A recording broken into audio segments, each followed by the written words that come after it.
तो बच्चों आज मैं आपको पढ़ाने वाला हूं 19वीं शताब्दी में बंगाल में नारी शिक्षा के विस्तार के लिए राजा राधाकांत देव की क्या भूमिका थी। तो नारी शिक्षा के विकास में राजा राधाकांत देव की भूमिका।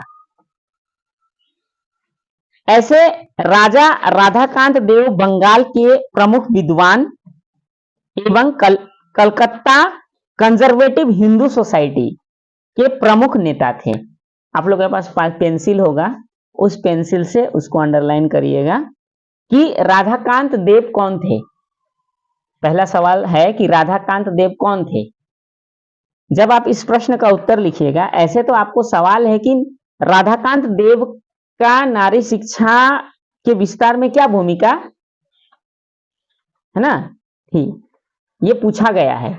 लेकिन जैसे पहला लाइन हम लोग पढ़ रहे हैं तो वहां लिखा हुआ है कि राजा राधाकांत देव बंगाल के प्रमुख विद्वान थे एवं कलकत्ता कंजर्वेटिव हिंदू सोसाइटी के प्रमुख नेता थे। इस लाइन को आप अंडरलाइन कर लीजिएगा ताकि आपको शॉर्ट क्वेश्चन में आपको मदद मिले, शॉर्ट क्वेश्चन में आपको मदद मिले।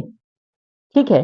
महिलाओं की शिक्षा, यानी लड़कियों को भी महिलाओं को भी पढ़ाई लिखाई बहुत जरूरी है, ये राधाकांत देव जी का मानना था। और राधाकांत देव एक प्रमुख विद्वान थे, साथ ही कलकत्ता कंजर्वेटिव हिंदू सोसाइटी के प्रमुख नेता थे। एक सोसाइटी का नाम आता है कलकत्ता कंजर्वेटिव हिंदू सोसाइटी, इनके ये प्रमुख नेता थे। ठीक है। इनका मानना था कि किसी भी समाज का सामाजिक एवं नैतिक विकास महिला शिक्षा के विकास पर ही निर्भर करता है।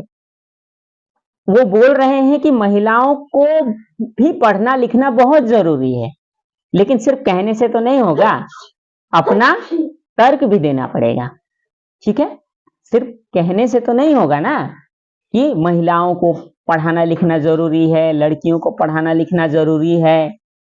उसके लिए उन्होंने एक तर्क भी प्रस्तुत किया। क्या तर्क प्रस्तुत किया कि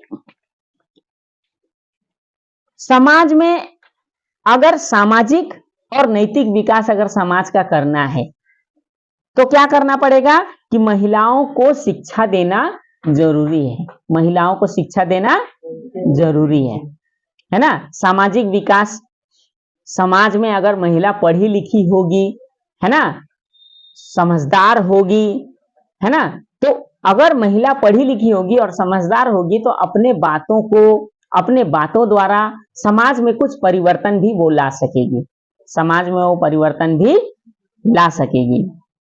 ठीक है। साथ ही नैतिक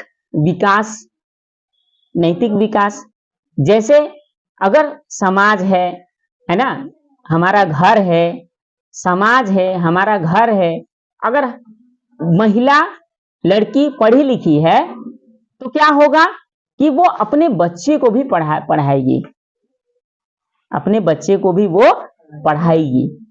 तो अपने बच्चों को जब वो पढ़ाएगी, है ना, पढ़ी लिखी होगी तभी ना पढ़ाएगी, और अनपढ़ होगी तो कैसे पढ़ाएगी। अभी आज के दौर पे, है ना, आज के दौर पर अगर लड़कियां पढ़ी लिखी ना हो तो फिर समाज में डिसबैलेंस हो जाएगा, असंतुलन हो जाएगा, है ना। क्योंकि महिलाओं को, माँ को बच्चे का पहला गुरु कहा जाता है ना। तो अगर लड़की महिला पढ़ी लिखी होगी तो क्या होगा कि वो अपने बच्चे को भी अच्छी अच्छी बातों को सिखाएगी, है ना, पढ़ाई में मदद करेगी। तो इस उद्देश्य से तो राधाकांत देव ने क्या किया कि अगर लड़कियों को पढ़ाना है तो क्या करना पड़ेगा, कलकत्ता फीमेल जुवेनाइल सोसाइटी, इसको भी अंडरलाइन करिएगा, कलकत्ता फीमेल जुवेनाइल सोसाइटी की स्थापना 1819 ईस्वी में किया। इसको आप अंडरलाइन करके रखिएगा, female juvenile, Calcutta female juvenile society की स्थापना 1819 ईस्वी में की।